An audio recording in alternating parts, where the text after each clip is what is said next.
Hello my friends, how are you doing? So today we are going to talk about the difference between contrast and clarity. This is not only a very fundamental part of photo editing, it is also a really expressive artistic tool to create different looks and styles. Also, please watch the end of this video because there I'm talking about all the amazing things that are happening right now on my channel, like the upcoming creative pack, the live stream, the super challenge, the September of photography, so many cool things. Let's get started with this tutorial here. And the first thing we need to clear up here is, what is this actually doing for me? What kind of problem is this solving? Well, in a very basic way, you can think about it in that sense. Do you want to have more or less details in your photo? And do you want to have a harder or a softer look in your picture? Here is something that I find a bit curious, a bit peculiar. If you know why that is, please let me know in the comments. Let's go here to the developer persona,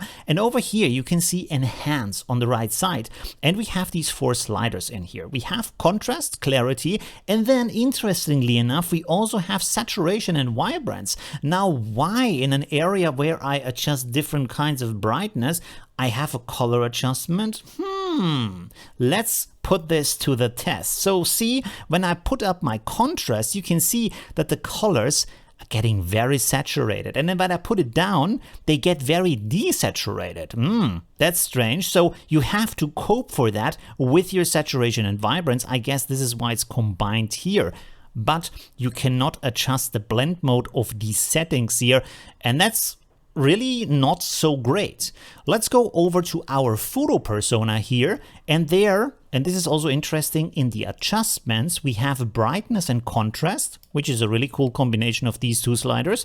And then to have clarity you have to go to the live filters over here, and there is clarity. Let's click on that. So of course when we go here and adjust contrast we have the same thing, but as we have learned in my past tutorials, when you switch over to the blend mode luminosity, you don't have that. So you can see here, I can use my slider here. The colors are staying the same, but the contrast is changing. So that is really interesting. Also, by the way, let me point out that as a Patreon supporter, you get an extended version of this video where we'll talk about this in more detail and also compare it to what Lightroom and Photolab are doing, because they have different adjustments, also different sliders. Is really interesting. All right, let's observe what is happening here. So by reducing the contrast, you can see that all the values are coming closer together. So think about a rubber tool that you can stretch out and then you can also push it together. This is basically what contrast is doing.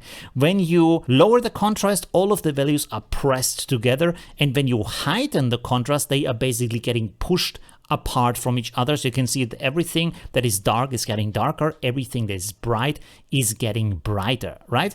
So that is really interesting. And you can also look down here. So if you look at that area here, you can see this area here is dark, and now with reduced contrast this is a little bit brighter, while up here, when we go back here, you can see this area here is bright. When I reduce the contrast, this area is becoming a little bit darker. So this is basically what contrast is doing. Now let's look at clarity. What is the difference here? What does clarity do?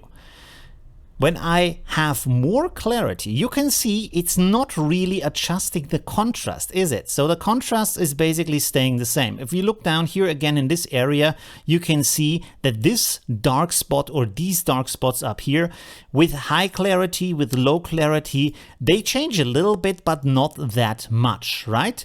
So what it is giving me a lot more detail in here, which is interesting, and also kind of a little bit of a micro contrast between the different elements, but not overall in the image. So that is basically the huge difference between these two elements. Now, why is that important? What kind of thing can I adjust with that? What kind of look can I achieve with that? So for example, what you can do here is that you can say, I want to have a soft picture, but I want to have the soft picture with a lot of detail. So how would you achieve that? I can lower the contrast like this, and then at the same time, I can push up my clarity.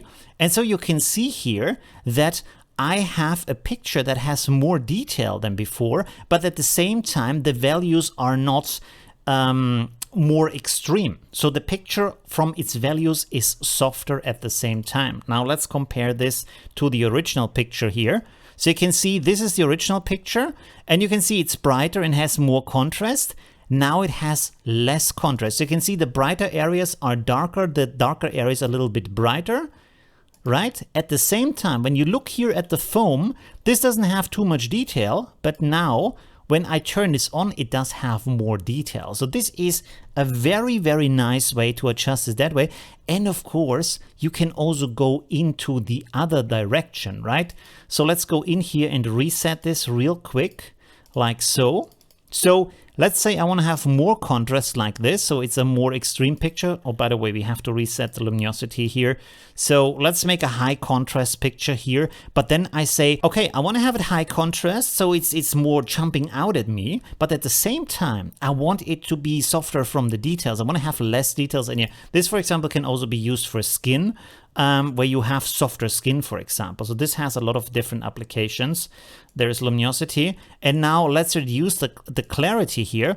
And you can see that in the details here, these details are getting softer, while at the same time, we do have more contrast. So if you play with that, this can give you really interesting results. And by the way, this is also a very nice tool to adjust that when you have a black and white picture, because extreme clarity and also low contrast or high contrast can give you really, really interesting looks with black and white photos.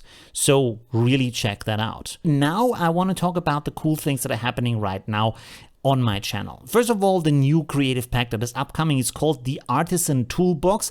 I will use a lot of the knowledge and secret sauce that I have, for example, shared today with contrast and clarity. And I will create different presets that are starting points to create your cinematic looks, but I will also explain in a video for each of these presets why I adjust the sliders in a certain way, so you learn from that and you can then use that preset to create your own cinematic look adjusted specifically to your picture.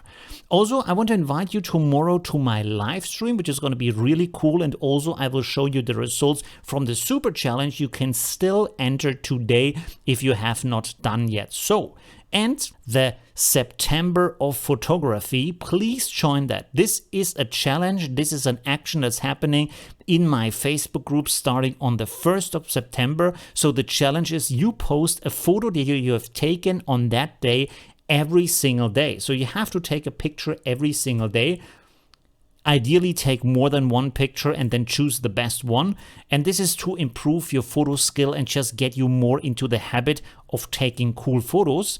Also, if you want to stay updated more on my channel on what is going on, please subscribe to my newsletter that I send out every Monday, where you get the newest updates, the newest knowledge about what is happening, so you don't miss anything anymore. Thank you very much for watching. See you soon. And also as a pattern, see you in my extended version of this video.